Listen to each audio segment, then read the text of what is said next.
Hi, everybody. My name is Nicholas Goodman. I am a sales engineer from Solace. Today, we're going to talk about a kind of interesting topic about how using API management for events was key to us designing a Snowflake streaming connector and how that has implications for your data governance. Um, so one of the questions I frequently got while attending the API Days was, what is an event-driven company doing at an API Days conference? What do we know about APIs, and what are we doing here? So we're going to talk a little bit about event-driven architecture, how it differs from classic request response or RESTful-based API and API management, and how it solves everything, or well, not quite everything. And we're going to go over three of the challenges that are common with event-driven architecture and why they have parallels in the classic APIM world as well.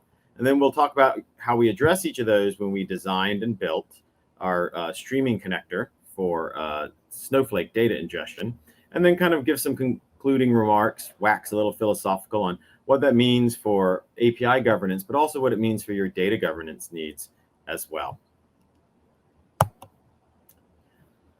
For those of us in the API space and the API management world, we certainly know the challenges of distributed systems. And classically, pre-common like API gateways or API management interfaces, we were faced with a spaghetti string or a big web of point-to-point integrations. And of course, this has many drawbacks. You know, each application is monolithic, it's siloed. It might not be something you own. They might be owned by multiple different teams across your organization. And so this results in a high complexity factor, namely, how do you upgrade things? There's rigid dependencies between service A and service B. And say three services are talking to the same backend service. How do you upgrade them all in lockstep? So it makes things like governance and transparency and monitoring a bit challenging because everything's distributed, it's all over the place, and ultimately results in slower, more rigid pace of development, and it's kind of expensive and difficult to do things like third-party integrations. So enter an event mesh, and of course, working at Solace, I'll be talking specifically about the Solace event mesh, but the notion is that you communicate between a uniform connectivity plane. Applications no longer talk to each other, rather they speak to a broker, a message broker, or an event broker, as we like to call it. If you have multiple brokers linked together, they might be in different regions, they might be in different clouds, or some even on-premise. This is what we coin as the event mesh. So every app and service, no matter where it is inside of your application estate, speaks to its nearest broker, and messages go where they need to go based on routing rules and subscriptions. So that's called dynamic message routing. So data will only flow across the mesh from app A to app B, from broker A to broker B, when there is a listener who wants that information. Now, by centralizing all your data paths, you do now have this ability to kind of more easily govern, one, the data, who's connected, and what's going on over the data plane, but also you can control things like availability and scale up and scale down of performance. Eventing is an interesting concept. If you're not familiar, it's a little bit different than the classic request response in that oftentimes communication is only one way. It's not a request response. It's not two-way communications. The Solace Event Broker, like many other platforms out there, does support what's known as direct message or classic pub sub, in which you can publish a message once and multiple receivers can get it. There are no necessarily delivery guarantees. If nobody's listening, the message just gets lost. But it is great for things like fan out or distribution of data, which will be updating frequently. You couple that with classic queuing message systems. Solace is also a queuing system, and where you can publish to a queue and a receiver can pull or read from a queue or a log file. Solace kind of mixes it up, and we'll go over that on the next slide about you can also do pub sub and queues in a hybrid pattern in the Solace world. So we can do point-to-point messaging as well as fan out, but it is one way. And we do also support request response. But note that this is not your classical request response from producer to consumer or app A to app B or server to client. The message still bounces through an event broker. The requests are still brokered on the way up, and the responses are brokered on their way back. This is when you do need to do your classic synchronous flows. The requester must know a response right now. I mentioned before about PubSub and that the way that Solace addresses it and a few other brokers out in the market today is that we use what is known as hierarchical topics. So instead of like hitting a RESTful URL or a single REST endpoint, it looks a lot like a URI in that we use /delimited topic hierarchies. And that when you publish, you specify all the information. They describe the event that you're publishing, but that subscribers can also listen in on certain pieces of information, including wildcards. And so we have a classic example of market data where we might have asset classes of equities or FX currency pairs, and maybe 2 different countries, 2 different exchanges, and a whole sea of tickers. Well, I can listen in for events related to a very specific ticker, such as IBM on the US equities market. Or I could say, actually, I want to know every piece of information about IBM, any event that happens across the globe, whether that's NYSE, whether it's in the UK or the London Stock Exchange. We also support a different wildcard, which is called the greater than sign, or the tail wildcard, which allows us to say just at a higher level that I want all equities from the UK, for example. We don't even have to specify all the fields. So using topic-based routing, you can very, very dynamically publish information out and route it to where it needs to go. Now we'll get back to topics in just a moment for their other uses besides data filtering and routing. Kind of unique to Solace is the notion that we do use both PubSub and queuing together as a paradigm, where that you can publish data straight to a queue from a producer into a consumer, but also in Solace, you can publish to a topic, a queue can subscribe to a topic, and then it will attract messages which get delivered to a consumer down the road. So this is kind of putting it all together, what a typical, what's known as a guaranteed data flow looks like in the Solace world. So event-driven architecture, very neat concepts, quite different than the classic request response of REST. However, you say, well, are we done here? Do we have to worry about API management anymore? Do all these other tools and features out there, are they kaput? Are they no longer needed? And the answer is no. Sure, if we use event brokers, we don't get rid of all of our integration problems, do we? And some of them are common and they're shared with what we were saying was wrong with point-to-point integrations. So a great example is who owns the event definitions? Like, what does that payload look like? We can't, particularly for strongly typed languages, we can't publish any payload we like, and a subscriber or a receiver out there receives it, and it could possibly fail if it fails to deserialize the message, for example. And then governance. When you're on an event mesh, you're no longer doing authentication or security at the point-to-point level. You're kind of letting the data go over this mesh. So how do you know that only certain people are allowed to say certain things and only certain apps are allowed to listen to certain things? And then what happens if something goes wrong? We've actually added topological complexity by bouncing through interstitial points, not too different with what happens when we go through like an API gateway, for example. Now we're bouncing through multiple hops. What happens if something goes wrong in flight? Where does the error get handled? It's not at the source, or is it at the destination, or somewhere in between? So in the Solace world, we have an API management tool, and this is an API management tool for events. So it's an APIM for eventing. The tool allows you to both configure what the brokers are, what your network topology looks like, but it also allows you to define what is an event. And the event in the Solace parlance is a combination of 2 things. It's the schema, what is that payload, and then what is that topic? Like similar to the REST world, it's as if it were a URI. So what is the address that this event will live on, and what is the shape of the event as it comes through? With our event portal, you also have the ability to version events and release events and keep track that perhaps in a UAT or a dev or a production environment, you have different views of what are the events and schemas that applications are speaking as they talk to each other. Next comes authentication, authorization. How do we solve the data privilege problem? Well, when you do a broker connection, in point-to-point, the receiver or the server is responsible for authenticating and authorizing a given request. In the broker world, you also delegate that responsibility to the broker, to the event mesh itself. So apps and services do have an identity, and when they talk to the broker, they are authorized as a particular user, whether that's through Kerberos or simple username and password or through OAuth. But once a client is authorized, it becomes assigned a connect profile as well as an access control profile. And so what do these access control lists do? So once you've been identified, each app and service is identified, what can it do? Well, it can either connect or not connect, which brokers is it allowed to connect to. It's allowed to publish on certain topics. And so this goes back to how important are topics. Topics are your unit of filtering. They are your unit of routing information, but they are also your unit of security. They define what apps are allowed to say certain things. Likewise, what applications are allowed to listen on certain things. A classic example might be if you have customer PII, personally identifiable information, and maybe EU regulations prohibit that type of information from leaving the boundaries of the EU. Through publish ACLs, access control list, and subscribe ACLs, we are able to accomplish that, even though the event mesh may span the globe. Now, when it comes to error management, there are several different approaches to solving this problem.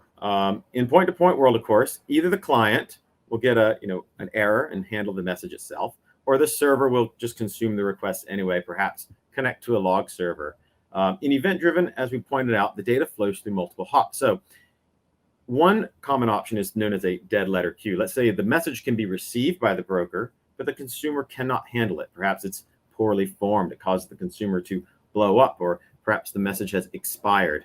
So one notion is we have dead letter queues, or dead message queues, as they can sometimes be called, in which an alternate consumer, maybe a log server or human intervention, can now look at it. And then, of course, there's distributed tracing, and distributed tracing is an up-and-coming technology. Open telemetry, an open standard used in both the REST world and the event brokered world, is a nice standard where we can say, where did an event go? It was formed at this app, made it to this broker, hopped to the second broker, and made it to its receiver. So we can trace and find out where things went wrong. So both of these are mitigation strategies. But what is the best option? Well, the best option is to not have errors in your pipeline at all. And so how do we achieve that? Well, it's kind of a philosophy that your publishers should be well behaved. What does that mean? They should only publish data that conforms to the spec. So going back to that API management tool we mentioned a moment ago, the event portal, should we be writing application code that can publish to a topic that forms the data itself, or should that code be generated? And similar to classic open API specifications that you get out of APIM tools in the REST world, in asynchronous space, we have what's known as the async API spec. And so using event portal, you can generate a specification file and auto-generate the code to create a well-behaved publisher. And then what is a robust consumer? A robust consumer is one that tends to handle errors on its own. It should be willing to accept, although there shouldn't be poorly formed messages, it should be willing to accept and process and handle poorly formed messages on its own. So putting it all together, putting these three pieces of the puzzle together, we've kind of looked at how in an event world, in an event-driven architecture space, we use classic APIM philosophies and solve these problems of, well, in EDA. So what do? We manage async API specifications for event topics and data schemas. So our publishers are well behaved. Access control lists control where data can flow based on the identity of the publisher and the identity of the receiver. And then keep that data moving, right? Don't let data fail in the pipelines. We do have tools to track and mitigate when things go wrong in flight, but the better approach is what is known as smart endpoints and dumb pipes.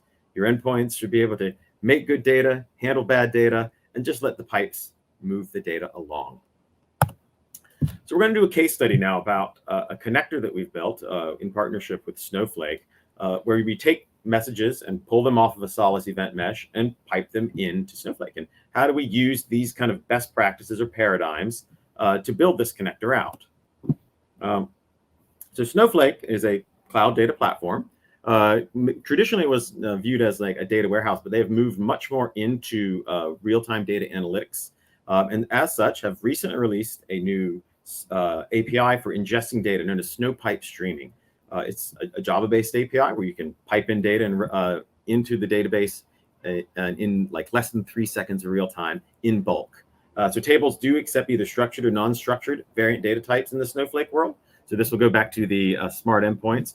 It's not having to receive data that's well-formed or structured. It's going to be just taking blobs of data, and you'll post-process the data inside of Snowflake. And the goal is to get data from Solace into Snowflake in real time. So remember, we're taking this approach, smart endpoints, dumb pipes, and we're going to do what is known as ELT, that is extract, load, and transform. Transform after the data makes it to the endpoint, into the data warehouse, into your data platform. we're not going to be doing ETL, extract, transform, and load. In-flight schema transforms are a place where errors can occur. So once again, dumb pipes. You're just going to take the data from the source and inject it in the database. Data that goes into the system is equal to the data that gets stored. So here's an overall view of the architecture. It kind of shows the bits and pieces. First, I'll notice what is a Snowflake connector. Connectors in this ecosystem, similar to the Kafka world, are kind of sidecar applications. It's not built into the broker. It's not part of the event mesh. It's actually yet another hop of the event as it comes from the publisher into a queue through the connector process, then into Snowflake. And you'll notice here that Snowflake has this notion of a channel. Channel represents data that comes in, guarantees for a given channel rows will be inserted in order and processed in order. And so we line up a one-to-one-to-one mapping. We'll say a queue in Solace will be buffered and inserted into a channel into Snowflake, and multiple channels can service one table, by the way. So you can feed data in parallel massively into a single table. This is an overall view. And so how is it actually built, and how, like, essentially how little logic is there in the connector to achieve all these goals? Once again, we're going to start with, we assume that the data in the queue is good. We've already taken for granted the data is produced by a well-governed, schema-managed data producer. So check one, the data is well-formed. It is at least JSON or Avro. The connector opens up data and instantly starts pulling data off of the queue and then starts piping it straight into the channel. There's no data validation. There's no checking. There's nothing other than pull the data, buffer it, and start inserting. Behind the scenes, then Snowflake will begin injecting data into its target table. And then we'll poll and ask Snowflake, hey, have you received this data yet? And once we have got verification back that the data has been successfully inserted into the table, we will act back to the broker and then clean the records off and let the queue advance forward. And I think no talk would be complete without a quick little short live demo. It's not paramount to see, but it's a little bit fun. So what I've done is I've created a HTML5 web app, a very simple one. We do have client libraries for JavaScript, for Java, for C# in the Solace world. And so we're going to talk straight from an HTML5 web app. It's communicating with the broker. I have a connector instance running locally, which will be pulling data back off of that broker and piping it into Snowflake. And if all goes well, the data we put in through this web app will be instantly viewable in a dashboard in Snowflake. And this will be a nice, quick, real demo. So as we see here, we have our web app in the top left. The terminal in the bottom left is my connector instance, and our dashboard on the right. This is a nice little touch screen. So I will now write hello to everybody. And we will give it about 3 to 5 seconds. And we'll go over here and we will run our dashboard. And we will see the data has been ingested live. And so, as I said, the application is so simple, it couldn't go wrong. And this is one of, like I said, the governing philosophy of smart endpoints, dumb pipes. And of course, Snowflake being able to receive structured or variant data type, we're now letting the data schema validation happen on the post-processing side. So ELNT, transform after the fact. And so now we'll end with one last little kind of reflection on, well, what does this mean for a well-designed EDA system using API management philosophies? And what does that mean in terms of data? Because we are talking about a database in this example. And what does it mean for your data governance? And image credit here, I did take the image you see on the right. This is from a textbook available from O'Reilly on data governance, and kind of identifying some of the pillars of, in an organization or an enterprise, facets of data governance. And how does a well-governed event API using API practices kind of influence or kind of check those boxes on fulfilling your data governance needs? And so in this example, we kind of assume data quality is enforced at the source from the data publisher side. Data is secured through the brokers, so getting the right information to the right people. Data security and privacy is handled by the broker itself, an access control list. And the notion is that data will get to its destination, both uninterrupted and in real time. So that's custody of the data as the data goes through the pass. So that's two facets of data quality. Master data management is an interesting one because in traditional distributed data platforms, There's a concern about, well, different versions of a record and eventual consistency. As we move closer and closer towards real-time data platforms, master data management becomes a little less of a concern as data tends to be updated in real time. So I guess this is essentially the end of the talk. Something just to chew on, to think of, to wax philosophical on about how we can use API management philosophies plus event-driven architecture and in a data environment fulfill our data governance needs. And with that, I thank you for watching. And if you have any questions, you can feel free to reach out and we'll be happy to answer them. Thank you.